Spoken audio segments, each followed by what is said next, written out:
Olá, queridos alunos, estudantes, sejam bem-vindos ao nosso canal Aprenda Direito Constitucional.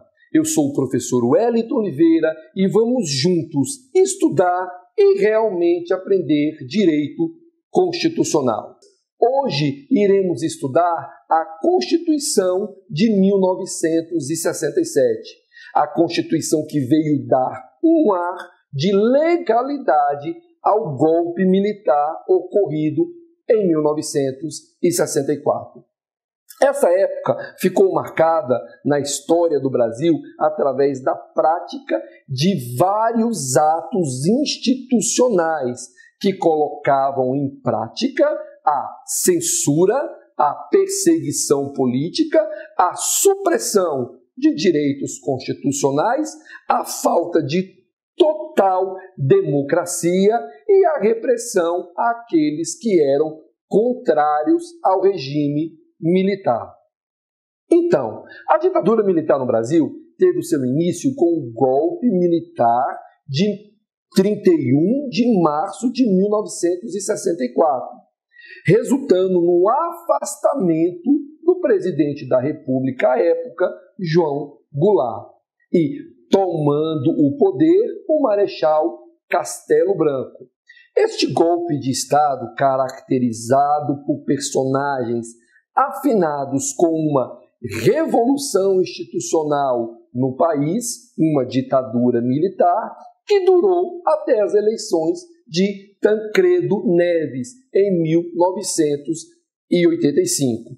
Parte dos militares até hoje tentam justificar o golpe, sob o pretexto que o comunismo iria tomar de assalto o Brasil. Então, vamos aos estudos?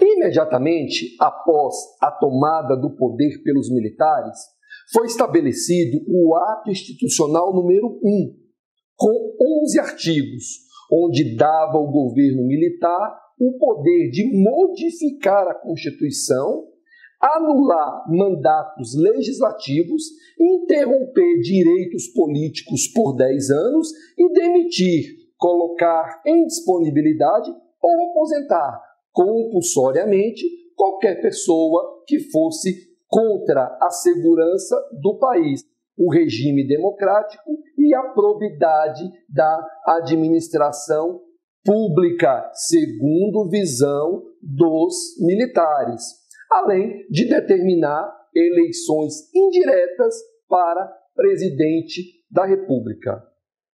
Durante o regime militar, ocorreu um fortalecimento do poder central, sobretudo do poder executivo, caracterizando um regime de exceção, pois o executivo se atribuiu a função de legislar em detrimento dos outros poderes estabelecidos pela Constituição de 1946. O alto comando das Forças Armadas passou a controlar a sucessão presidencial, indicando um candidato militar que era referendado pelo Congresso Nacional. Logo que os militares assumiram o poder no Brasil através deste golpe de Estado, medidas foram tomadas para que o exercício do regime que estabeleciam fosse viabilizado através de leis ou um aparato legal. A Constituição de 1967 foi uma das medidas do novo governo, a qual reuniu todos os outros decretos do regime militar iniciado em 1964, ou seja, 3 anos antes da Constituição de 1967. O Congresso Nacional foi transformado, então, em Assembleia Nacional Constituinte e teve os membros da oposição ao regime afastados, os militares pressionaram para que uma nova Carta Constitucional fosse elaborada para definitivamente legalizar o golpe militar de 1964. Enquanto a nova Constituição era debatida no Congresso Nacional, o governo tinha o poder de legislar através de decretos-lei para comandar a segurança nacional, a administração e as finanças do Estado. Curioso, queridos alunos, é que alguns autores defendem que o texto constitucional de 67 teria sido promulgado, já que foi votado nos termos do artigo 1º, parágrafo 1º do Ato Institucional número 4 de 1966.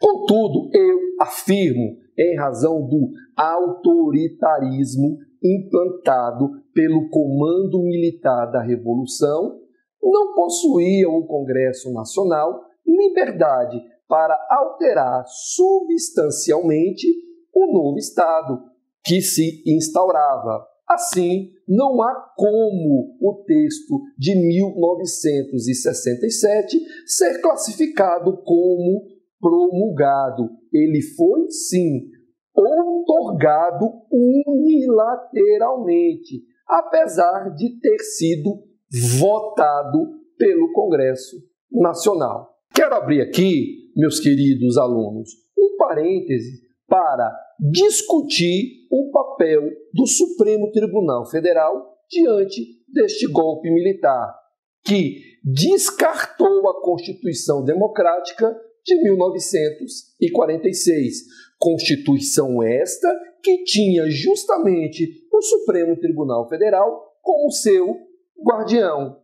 A primeira reação do Supremo Tribunal Federal ao novo regime foi de apoio sobre a máscara da neutralidade. O Supremo também baixou a cabeça no golpe militar de 1964. Atitude lamentável e que mancha a imagem da nossa mais alta corte. Pois bem, criado para ser o guardião da Constituição, o Supremo Tribunal Federal sofreu duro revés ao ter sua composição ampliada de 11 para 16 magistrados, um ano após o golpe militar.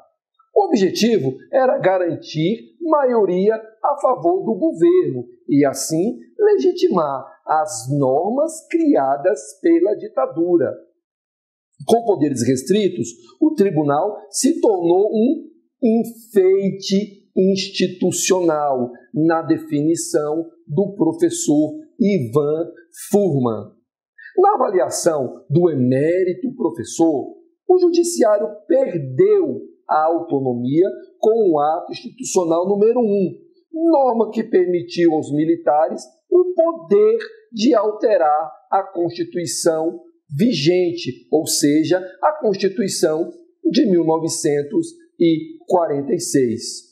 O golpe de 64 afetou imediatamente o judiciário, quando violou um dos princípios fundamentais do Estado contemporâneo, que é o princípio da separação dos poderes.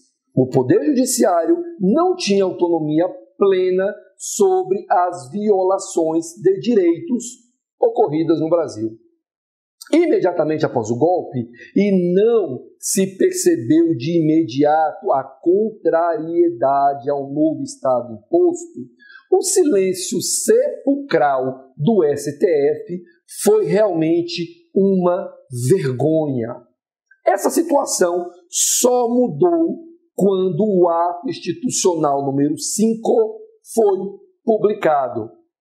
O mais violento ato baixado pela ditadura, pois suspendeu a validade do habeas corpus para crimes políticos e mais uma série de outras violências contra os direitos individuais e coletivos de nossa sociedade. Após o ato institucional número 5, as funções do Supremo Tribunal Federal se tornaram mais retóricas do que práticas.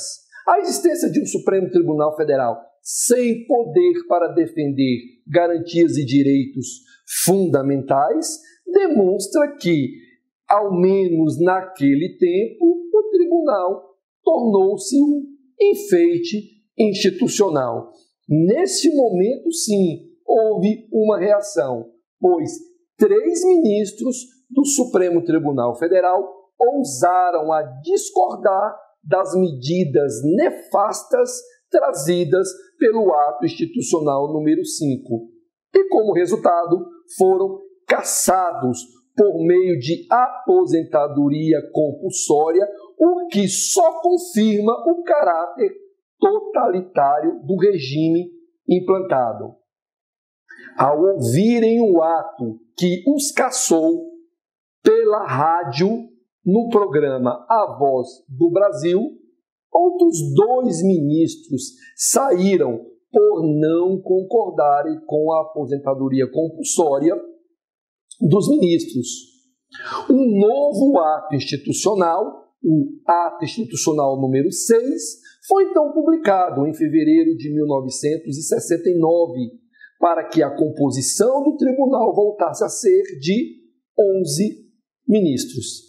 Depois deste ato de coerência com suas funções, praticado pelos corajosos 5 ministros do Supremo Tribunal Federal, somente outro episódio dessa natureza foi registrado, já em 1971, quando o ministro Cardoso abandonou o plenário, ao ser o único contrário à lei de censura prévia estabelecida pelo governo Médici.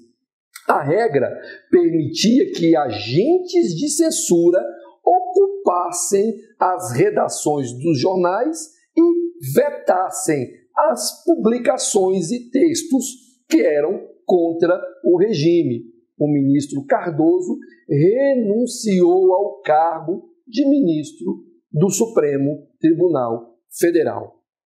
Assim, feito esse registro, passo a comentar as principais características da Constituição de 1967. Quanto à forma de governo, permaneceríamos uma república. Em relação à forma de Estado, muito embora o artigo 1º estabelecesse ser o Brasil uma república federativa, constituída sob o regime democrático pela união indissolúvel dos estados, do Distrito Federal e dos territórios, na prática, o que se percebeu foi um duro golpe no federalismo, mais se aproximando de um Estado unitário centralizado do que uma federação. Continuou o Brasil a ser um país laico, sem religião oficial, embora houvesse a menção de Deus no preâmbulo da Constituição. Quanto à organização dos poderes, a teoria clássica da tripartição de poderes de Montesquieu foi formalmente mantida, porém, apesar desta previsão, no fundo existia um só poder, que era o executivo, visto que a situação reinante tornava por demais mesquinhas as competências tanto do legislativo quanto do judiciário. Em relação à Declaração de Direitos, assistimos um grande retrocesso. Havia, inclusive, a exagerada possibilidade de suspensão de direitos políticos por 10 anos. E mais, constitucionalizou os atos institucionais, estabeleceu eleições indiretas para presidente, governadores e prefeitos de capitais, centralizou o poder no chefe do executivo, retirou uma parcela da competência dos Estados-membros, enfraquecendo assim o conceito de federação. Enfim, tal período ficou conhecido na história brasileira como os anos de chumbo. As atitudes fazem jus ao referido nome. Queridos alunos, me atrevo a adiantar nosso estudo com uma discussão sem consenso entre os doutrinadores. A questão é: em 1969, tivemos uma nova Constituição ou apenas uma emenda constitucional? Muito bem. Editada em 17 de outubro de 1969, a emenda constitucional número 1 foi decretada por uma junta militar, visto que o Congresso Nacional estava fechado, fazendo com que a Constituição de 1967 sofresse grandes modificações. Sendo assim, intensificou a concentração de poder no Executivo, que era dominado pelo Exército, e permitiu a substituição do presidente por uma junta militar. O grande professor José Afonso da Silva considera que em 1969 o Brasil ganhava sua 7ª Constituição. Peço licença aos senhores para ler aqui o entendimento do ilustre professor José Afonso da Silva, onde ele diz: teórica e tecnicamente, não se tratou de uma emenda, mas de uma nova Constituição. A emenda só se viu como um mecanismo de outorga, uma vez que verdadeiramente se promulgou texto integralmente reformado, a começar pela denominação que lhe deu, Constituição da República Federativa do Brasil, enquanto a de 1967 se chamava apenas Constituição do Brasil. Continua ele: se convocava a Constituinte para elaborar a Constituição nova, que substituiria a que estava em vigor. Por certo, não tem a natureza de emenda constitucional, pois tem precisamente sentido de manter a Constituição emendada. Se visava destruir esta, não por ser tida como emenda, mas como ato político. Este é o entendimento do ilustre professor. O Supremo Tribunal Federal possui também um entendimento pacificado de que se trata de uma nova Constituição e não apenas uma emenda constitucional. Assim, dentre as principais mudanças trazidas pela nova Constituição, podemos citar as mais relevantes, como o aumento do mandato do presidente da República para 5 anos, a determinação de eleições indiretas para a função de governador de estado, extinção das imunidades parlamentares, além de outras alterações. O governo estabeleceu a Lei de Segurança Nacional, que limitava as liberdades civis, e a Lei de Imprensa, que instituía um órgão de censura federal. Sendo assim, concluímos que não se tratou apenas de uma emenda, mas sim de uma nova Constituição, sendo esta extremamente autoritária. Não havia direitos e garantias fundamentais, o poder estava concentrado na forma dos militares, e quem fosse declarado inimigo do poder reformador seria violentamente punido. Somente em 1978, com a adoção de medidas sensíveis e libertadoras, como a revogação total do ato institucional número 5, que o Brasil começou a sonhar com melhores dias. Era o início de um processo de redemocratização que viria a ganhar força durante a presidência do general João Figueiredo, que governaria o país de 1979 a 1985, ano em que, de forma indireta, o Congresso Nacional elegeu o primeiro presidente civil após mais de 20 anos de ditadura militar.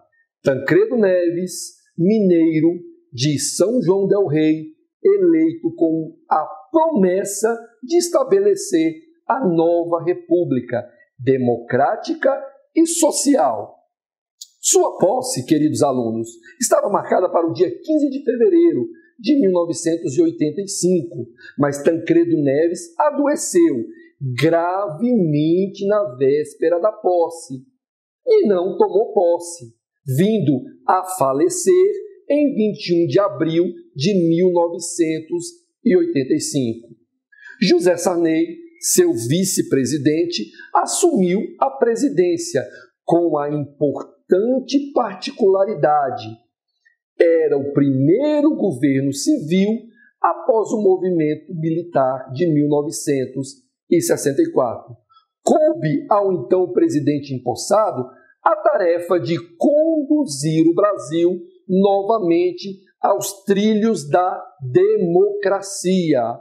E em 27 de novembro de 1985, o presidente José Sarney enviou ao Congresso a emenda constitucional número 26, que determinava a convocação de uma Assembleia Nacional Constituinte a ser instalada em 1º de fevereiro de 87, com o objetivo de elaborar uma nova carta política ao nosso país, realidade esta ocorrida em 5 de outubro de 1988, às 15 horas e 50 minutos, com a promulgação da nova Constituição do Brasil, a Constituição da República Federativa do Brasil.